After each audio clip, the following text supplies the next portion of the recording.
For the last leg of this journey, after discovering Jessie Traill, learning about her life, her service, her art, and her importance to our collective history, I wanted to look forwards, to the now, to her legacy.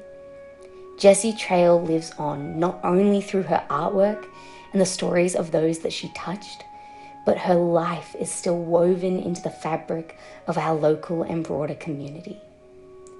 KIRSTY MURRY is one of the few people who I spoke to who were lucky enough to have met Jessie Traill in person. KIRSTY has precious childhood memories of garden picnics out the front of Jessie's Harkaway studio. But more than this, she's taken these memories and has molded them into her own creative career. KIRSTY is an established author of over 20 books for children and young adults, and she's earned multiple awards for her writing, including the prestigious Swedish Prize and the Astrid and Lindgren Memorial Award 2 years in a row. She has been an AsiaLink literature resident and also a creative fellow at the State Library of Victoria. Every year, KIRSTY teaches creative writing, and she shares the joy of reading with thousands of young people in libraries and schools and literature festivals around the world. And it's through her teaching that KIRSTY shares about the life of Jessie Traill in a creative and imaginative way that combines fiction with jewels of fact and that bring us closer to our history. It was an absolute pleasure to finish this series speaking to KIRSTY.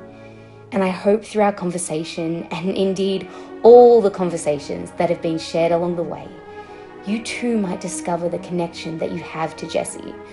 No, you might not have snacked on stale cookies at garden picnics out the front of her studio, but now you know her name, you know her story, and you know her impact, and you know her art.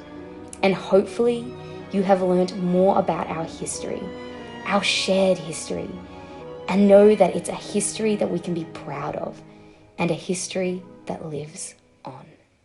So I guess I really just wanted to start off our conversation by asking what your earliest memories of Jessie Traill are. Well, my memories of Jessie Traill are very early, and a bit like early memories, they're almost a pastiche of images and conversations, because I think Jessie died in 1967, didn't she? Yeah, that's correct. I was 7. So all my memories are from very early childhood, and she was an old friend of my family. My dad was really, really fond of her, and he sometimes used to drive us out to Harkaway to visit her in her studio. And she made a big impression. She was a big personality, obviously, because you don't remember everybody. You know, before you're 7, you don't really have a huge canvas of people who feature in your life outside your family. Obviously, Jessie cut a lot of ice, because I do remember her very clearly, and remember going out to Harkaway and walking through the really long grass on the way up to her studio. And she was really impressive. I mean, I was always interested in older people when I was little. Both my grandmothers died when I was really small, so I think that's why people like Jessie made a big impression on me, because my father's mother died just before I was born, and my mother's mother died when I was about 3. So I was always on the hunt for a decent grandmother, and Jessie seemed like a good candidate. She certainly made the cut in terms of the impressions on that first visit up there. We may have been more than one visit, and the memories have merged together of walking up to her studio and looking in and seeing her work. We weren't allowed in. She wouldn't let us in her studio because Quite protective. And we had to have a picnic in the grass, which I'm sure we did more than once, because I have mixed memories of the picnic rug in different places around in the garden and outside and in the fields and down near the quarry too, of walking down there with her and her saying, "Don't go near the edge." Okay, that looks really scary. I won't go near the edge. But she sounds feisty. Yeah, she was pretty feisty. And her biscuits were always like older ladies' biscuits. They're a little bit stale. She'd bring out this very impressive tin that I coveted, biscuit tin, but the tin was actually better than the biscuits inside. Oh. And she was a good storyteller. I mean, she'd chat to my father and they'd talk about their work. And my grandmother, who I had died before I was born. And so she sort of left that sort of impression of a formidable person. I know she came to visit at the house too, because I have a memory of her coming one Christmas and just being with her in the garden. And when she died, several years after she died, actually, I think it was a couple of years after she died, when her studio was being cleared out, there was an auction of her artwork. And my dad was quite upset when she died because he'd been really fond of her. And I remember that, when him telling me that she was gone and thinking, oh, she was really nice. And we're not going on picnics up to Harkaway anymore. And then he went to the studio and came home with 2 paintings that they'd been auctioning off the work from the studio. And one of them, he was completely convinced, which I sent to you earlier, was of my grandmother, of his mother.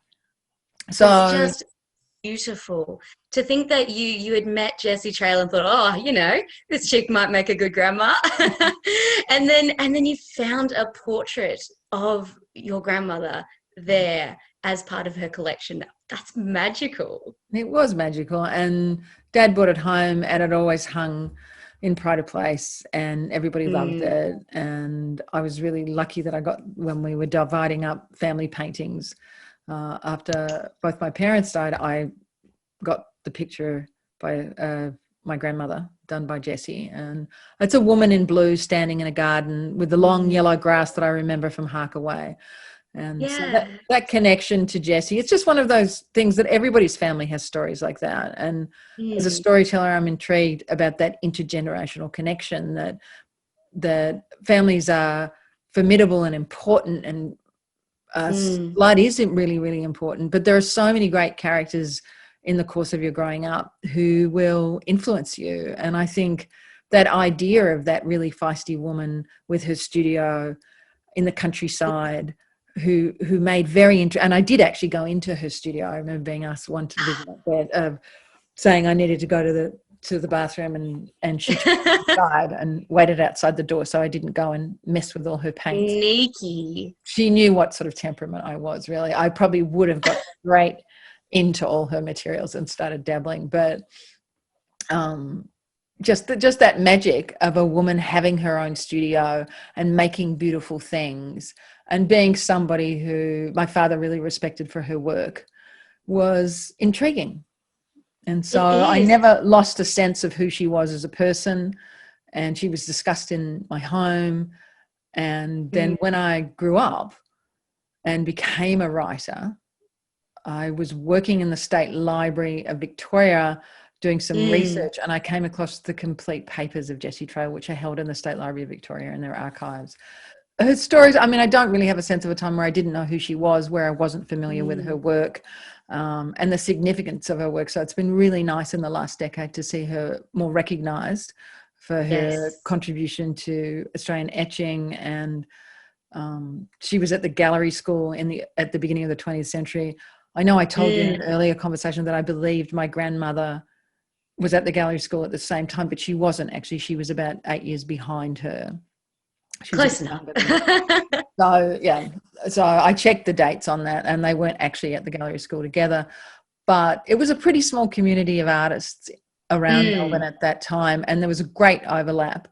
And there were particular areas where people went and drew and painted. Everybody knows about the Heidelberg School, but there were a lot of people who went up to Harkaway to paint and draw, including my grandmother. And so she had a social connection, because my father talked about her coming to visit my grandparents at their house and in their studio. And so there were a whole network of people who knew each other in that era. And it runs so deep across so many layers, I think. And kind of going back to this portrait and looking at it, it's a very layered portrait. There's so many of these thick kind of layers of paint that kind of that create those wisps of the grass, and it's very deep. And it kind of I know it speaks to me of this of your grandmother and her, and kind of understanding the depth of their relationship. She hasn't quickly painted this. From what I'm seeing, there's a lot of time and thought and consideration in it. And I think that we forget when we look at a painting for 2 seconds that it took an artist much more than 2 seconds to create. You know, she's obviously spent time and considered effort, you know, depicting your grandmother in this beautiful garden scene. And it just really speaks of that deep relationship that they did have. Well, I think it's interesting because Jessie wasn't really, didn't work a lot in oils. She was better known for her etchings and her fine work. And there's a slight sense of that painting being unfinished to me, but that I like that. I like the sort of the rawness of it. And I agree. It was left in the studio because it wasn't quite completed. It was little bit rough around some of the edges, but it's very impressionistic. And so it really captures an impression of a woman in a garden. And as I said, my father, it's not attributed directly. There's no note on it that's to say it was my granny, but my father was convinced it was because she had the same dress and the same hat, and that it had to be her. I think, well, let's hope it really is, because Jessie's not here to say, oh no, that was Violet Teague, that was not your grandmother.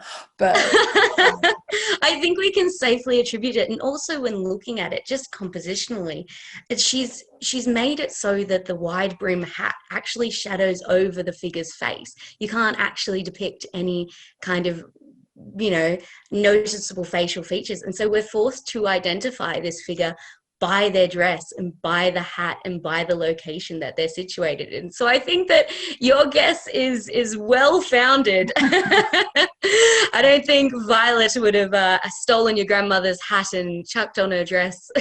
No, I don't think so. But yeah, well, I think that, you know, what's interesting about the painting and the stories about Jessie too is that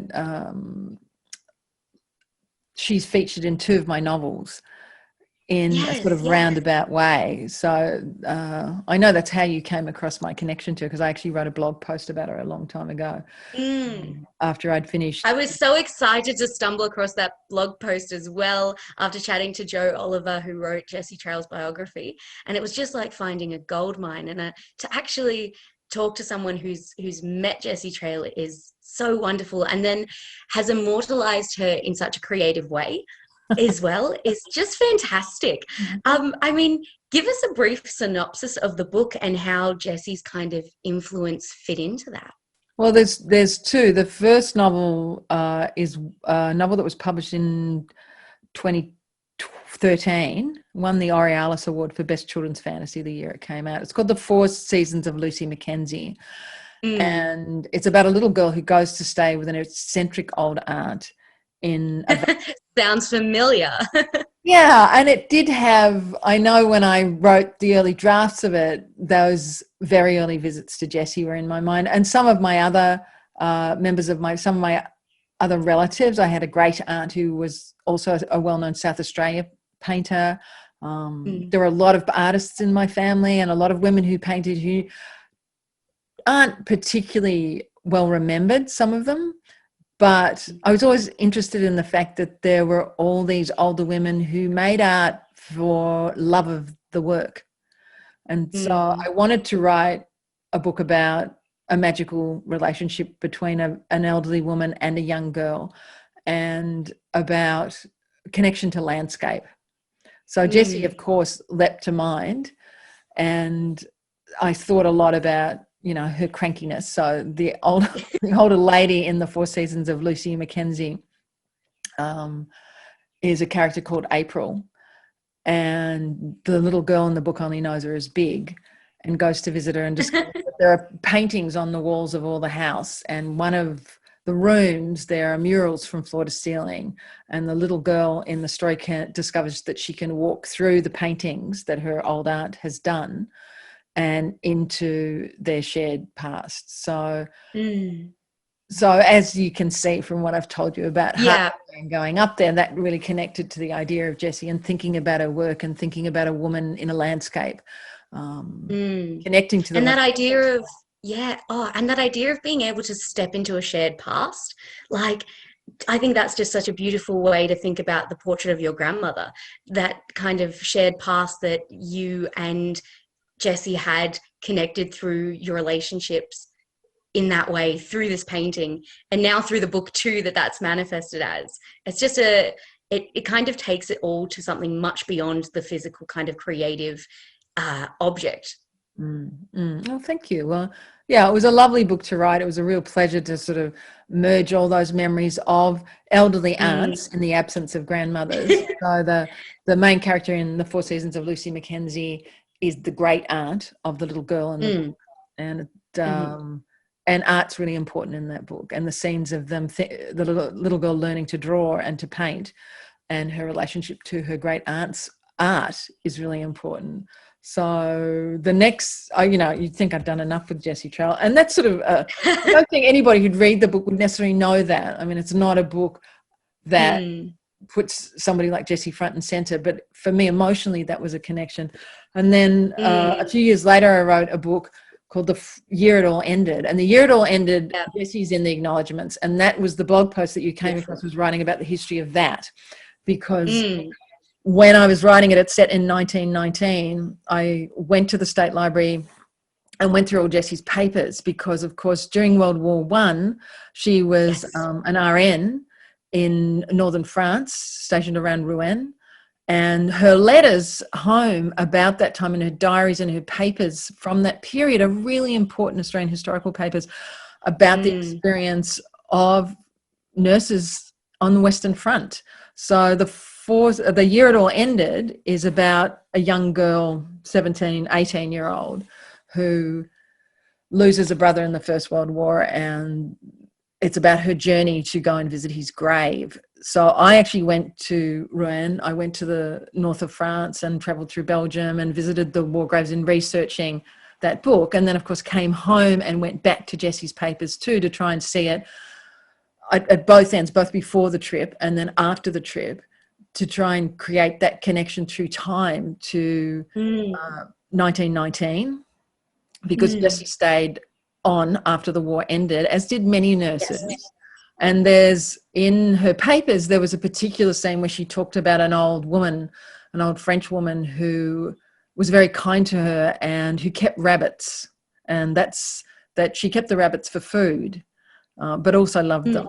But Jessie wrote quite an extensive description of the old woman and of the village and of the people of the time. And I used that as a scene in the book where my character goes to the Western Front and goes to a village slightly different, Bouille-Corsels, and meets an old woman who keeps rabbits, who takes her in and takes care of it. So I used lots of the descriptions that Jessie had in her paper to create the backdrop for the character's visit to the same area.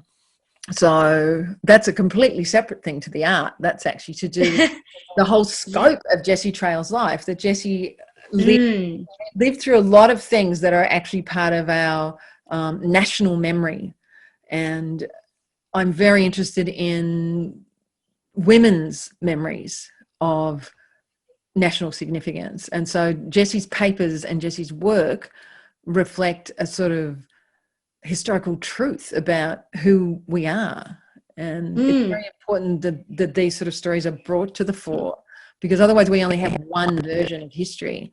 And we need, real life is very rich and very layered. And so Jessie's stories and Jessie's art, using it as a backdrop to my own work is it's a lovely cycle, isn't it? The way the things go on. Beautiful. And especially as the more I've studied history, the more I started to realize that we write history that we learn in school is constructed, and we as historians and as creative people have the opportunity to go in and actually kind of re-acknowledge and bring back in people who have things to offer in our history. And Jessie Traill's experience of the war, and also the way that it reflected in her works, is is, as you said, part of a collective history that we have as Australians, and informs the way that we not only see our past, but we see the landscape around us. It completely transforms the way that, especially as girls and women, how we feel we fit and our purpose within this collective society as well. And so I just think it's, as you said before, it's so exciting to be able to, especially in the past decades, see more acknowledgement of Jessie Traill come in, and more intrigue in who she was and her work, because it's so rich and it's something that's relevant to all of us. Oh, she would have loved to meet you, Grace. I'm sure she would have loved to things like that. I would have I was loved to meet old her enough too. to know that. That's like, talking about a 6 and 5, 6, 7 years. To have a picnic in her garden eating those stale biscuits would have just been an absolute dream. Well, one of the nice things about the ongoing connection with Jessie, which I find really almost ironic, is that the 4 Seasons of Lucy Mackenzie, which is the one about the novel I wrote about the painter and the little girl, that is for the last few years, it's been a set text studied at St Margaret's up in Berwick. And I always, just close by. Yeah, which is really just close by to you and not far from her house, which I was really moved by when they first invited me up there to talk about the book. I thought, oh, this is up where Jessie Traill's house was. And I always show the girls a picture of Jessie and talk about that interconnectedness, that this story that they're reading now is actually, although the setting says it's a fictitious place called Broken River, it's deeply connected to Harkaway. And they're all really excited by that. And I'm excited by that too, that there is that connection between all those 12-year-old girls who are reading that book and where they live and how the book came to be, that the house in the book has taken things from Jessie's studio and blended into fiction. And that's what fiction can do, is it can bring all these different images and truths and landscapes into your own life, and then you reconnect it back. So that's always been pretty exciting, to go up to St Margaret's and talk about that particular book and to think about. Yeah, and to make it accessible in a really a really welcoming way too, to offer not just, a history text and the biography of, someone who lived in the area, but to actually make it tangible and make it into a story that people can enter into and fall in love with and find connection to. I think that's what I've been finding through my kind of rediscovery of Jessie Traill and the stories that I'm reading about her and the people's experiences that I'm hearing about her, is it's transforming the way I see the landscape around me and the sense of connection I have with the area. And to think that I share that with Jessie, and so do many other people. Well, there's that wonderful biography of her life too, of course, which gives a really, the big picture. I mean, I give a little pastiche in my novels, which I think is worth recommending. And yeah, there's a lot to Jessie Traill, and it's great that that she's a little bit more celebrated up around Harkaway and acknowledged for her contribution to the area too. Absolutely, more power to her. We should definitely keep name dropping her wherever we can, because she's very much worth it. Anything final to add before we wrap this up? It's been such a pleasure. I feel like we've covered so many bases across this discussion. Well, I guess the interesting thing is, I'm sure Jessie Traill would be really shocked to realize that I've actually got so much value out of our relatively brief relationship and encounters, and that be careful of children who eavesdrop, really. Yeah. They might grow up and put you in their books. This podcast has been narrated and produced by Grace Watson. Assistant producer Josiah Kopp. The theme music is Ottorino Respighi's Pines of Rome. And special thanks, of course, to our guest, KIRSTY MURRY.